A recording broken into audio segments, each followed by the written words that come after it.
Hello everyone, स्वागत है आपका अपने चैनल एग्ज़ाम क्लस्टर में एक बार फिर से। इस वीडियो में हम लोग बात करने वाले हैं job profile of lower divisional clerk in passport office organisation. Passport office organisation में लोअर डिविजनल क्लर्क का क्या क्या काम होता है, सैलरी कितना होता है, प्रमोशंस के बारे में, लोकेशन कहाँ पे आपके पोस्टिंग हो सकती है, सबके बारे में डिटेल में बात करेंगे। तो आइए शुरू करते हैं इस वीडियो को। अगर आप नए हैं चैनल एग्ज़ाम क्लस्टर पे तो चैनल को सब्सक्राइब करना ना भूलें। तो आइए आगे बढ़ते हैं।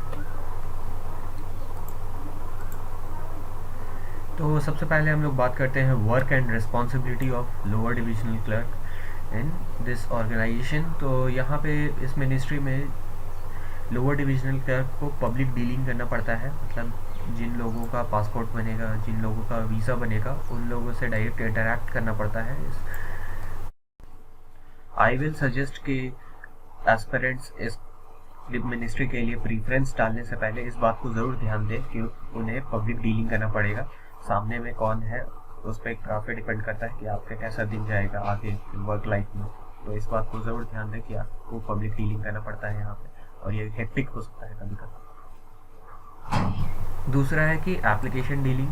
जो एप्लीकेशंस आएंगे ऑफिस में वीज़ा के लिए और आपके पासपोर्ट्स के लिए, उनका एप्लीकेशंस के साथ डील करना पड़ेगा। और टाइपिंग का जो ऑफिस वर्क का टाइपिंग होता है, लेटर टाइपिंग और बाकी सब टाइपिंग वर्क, वो एलडीसी को करना पड़ता है। रिकॉर्ड मेंटेनिंग करना पड़ता है, रिकॉर्ड्स को का सारा मेंटेनेंस करना पड़ता है। डीलिंग विथ रिपोर्ट्स जो आएंगे जाएंगे उससे वो उसका देखना पड़ता है काम। अदर कंप्यूटर रिलेटेड वर्क्स और छोटे मोटे जो कंप्यूटर पे काम होते हैं ऑफिस के, वो सारे देखना पड़ता है एलडीसी को ही। और ऑफिस आवर्स जो होता है वो 9:30 से 6 बजे तक का होता है, और जो लंच 1 घंटे का मिलता है बीच में, सो है। तो यहाँ पे देख रहे हैं कि इसमें वर्कलोड जो होता है थोड़ा ज़्यादा होता है कंपेरेटिवली। तो आइए हम लोकेशन के बारे में बात करते हैं कि कहाँ कहाँ आपका पोस्टिंग हो सकता है। तो no home posting as they will decide where you will be posted. तो मिनिस्ट्री डिसाइड कर रही है कि आपकी पोस्टिंग कहाँ होगी, आप कौन सा शहर में जाएंगे। तो अगर आप होम पोस्टिंग चाहते हैं तो ये मिनिस्ट्री आपके लिए सही नहीं होगा, क्योंकि यहाँ पे तो आपको डिसाइड करने का है ही नहीं कि प्रेफरेंस कि आपको कौन सा स्टेट चाहिए। तो होम कोटा तो फिर होम पोस्टिंग तो फिर दूर का बात है। Prime location of cities. तो यहाँ पे जब आपकी पोस्टिंग होगी कोई भी शहर में, तो उस एरिया, उस सिटी के प्राइम लोकेशंस पे आपको आपका ऑफिस मिलता है। और आने वाले फ्यूचर्स में हो सकता है कि आपको हेड पोस्ट ऑफिस में पोस्ट कर दिया जाए, वैसे सिटी जहाँ पे पासपोर्ट का ऑफिस नहीं है, तो वहाँ पे आपको पोस्ट ऑफिसेज में पोस्ट कर दिया जाएगा। और लेकिन यहाँ पे कंपेरेटिवली मिनिस्ट्री के जो ऑफिस होते हैं वहाँ से वर्कलोड कम होगा। ठीक है, तो आइए आगे बढ़ते हैं। तो प्रमोशंस कैसे होंगे यहाँ पे। प्रमोशंस देखिए, सबसे पहले तो आपका जो यहाँ पे चयन होता है वो एलडीसी में होता है। उसके बाद फिर यूडीसी में आप 8 साल में प्रोमोट होते हो। अगर ईयर के वाइज देखा जाए, सीनियरिटी के हिसाब से देखा जाए, तो आपको 8 साल में यूडीसी बना दिया जाता है। और उससे फिर 8 से 10 साल में असिस्टेंट सुपरिटेंडेंट और फिर सुपरिटेंडेंट बनाया जाता है। तो ये रहा आपके पास फिगर की प्रमोशन कैसे कैसे। दूसरा है कि डिपार्टमेंट एग्ज़ाम्स अगर मैं क्लियर करता हूँ तो फिर मेरा प्रमोशन कितने साल में होता है। और इसका कुछ इस तरह है कि दोस्तों की here promotion depends upon vacancies. यहाँ पे कितनी वैकेंसीज़ आती हैं डिपार्टमेंट में। जैसे अगर आप एलडीसी हैं तो यूडीसी के लिए कितनी वैकेंसीज आती हैं डिपार्टमेंट में, खाली होती हैं, उस पर डिपेंड करता है कि आपका प्रमोशन होगा कि नहीं होगा डिपार्टमेंटल एग्ज़ाम्स के थ्रू। क्योंकि जितनी वैकेंसीज आती हैं उनका 25% ही डिपार्टमेंटल एग्ज़ाम से प्रमोट होके ऊपर जाते हैं। मतलब कि 75% जो वैकेंसीज आई है यूडीसी के लिए, जैसे आप मान लीजिए आप अभी एलडीसी में हैं तो यूडीसी के लिए 100 पोस्ट आए हैं, तो उसमें से 25 पोस्ट ही आपका प्रमोट होगा, 25 पोस्ट पे ही प्रमोट होगा एग्ज़ाम्स के बेसिस पे। और वो 5 साल के बाद आप डिपार्टमेंटल एग्ज़ाम दे सकते हैं। तो यहाँ पे साफ साफ आप देख रहे हैं कि 25 पोस्ट ही आएंगे 100 में से। तो totally depends on how much vacancies comes कि आपका डिपार्टमेंटल एग्ज़ाम के थ्रू यूडीसी में हो। उसके बाद फिर यही है कि अगर 5 साल यूडीसी में रहिएगा और उसके बाद फिर डिपार्टमेंटल एग्ज़ाम 5 साल बाद तो असिस्टेंट सुपरिटेंडेंट, और यहाँ पे भी वही अप्लाई होगा 25% और 75%।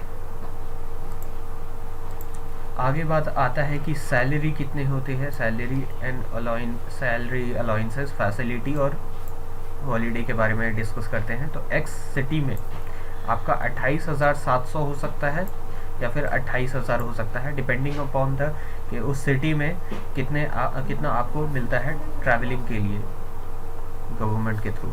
तो उस हिसाब से आपका 28,700 हो सकता है, जैसे दिल्ली मुंबई में 28,700, और अगर आपका 28,000 दिया जाएगा अगर आप के उस शहर में ट्रैवलिंग का चार्जेस आपको जो है वो गवर्नमेंट की तरफ से कम मिलता है। तो वाई सिटी के बारे में बात करते हैं दोस्तों, ये तो यहाँ पे आपको 27,000 से लेके 26,300 तक मिल सकता है। और जेड सिटी यहाँ पे आपको 25,100 मिलता है, छोटे शहरों में 25,100 मिलेगा। उसके बाद बात करते हैं कि क्या क्या अलाउंसेस है और क्या क्या आपको फैसिलिटी मिलेगा। तो CGHS कार्ड जो सेंट्रल गवर्नमेंट का हेल्थ स्कीम कार्ड होता है वो आपको दिया जाता है इस नौकरी में। और सेपरेट स्पेस फॉर वर्किंग, यहाँ पे ये एक फैसिलिटी है बोलिए आपके काम का कि यहाँ पे आपको जो काम करने के लिए स्पेस दिया जाएगा वो आपका सेपरेट अपना होगा, तो इसका एक फैसिलिटी है। और हॉलीडेज़ के ऊपर अगर बात करते हैं तो 8 कैजुअल लीव होता है, 2 रेस्ट्रिक्टेड लीव होता है और 30 EL अर्न लीव, मतलब कि 30 दिन साल में आप पढ़ने के लिए या टूर करने के लिए वैकेशंस पे जा सकते हैं। और गैजेटेड हॉलीडेज़ जो होली, दिवाली, छठ वगैरह का छुट्टी होता है तो वो है ही। आप में से बहुत लोग का सवाल होगा कि ये तो मिनिस्ट्री ऑफ एक्सटर्नल अफेयर्स के अंदर आता है, पासपोर्ट ऑफिस ऑर्गेनाइजेशन, तो क्या मेरा फॉरेन पोस्टिंग होगा जैसे MEA में होता है? तो नहीं दोस्तों, यहाँ पे आपका फॉरेन पोस्टिंग बिल्कुल नहीं होगा। ये मिनिस्ट्री ऑफ एक्सटर्नल अफेयर्स के अंदर आता है ये, लेकिन अलग कैडर में होता है आपका। तो यहाँ पे आपका जो पोस्टिंग होता है वो ऑल ओवर इंडिया कहीं भी होता है, लेकिन इंडिया से बाहर नहीं होता है, और वो भी आपके हाथ में नहीं होता है कि कहाँ पे आपको पोस्टिंग होगा।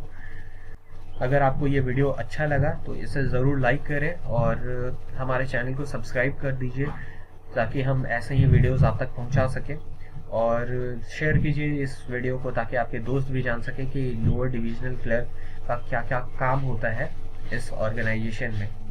तो आज के लिए इतना ही, धन्यवाद, जय हिंद।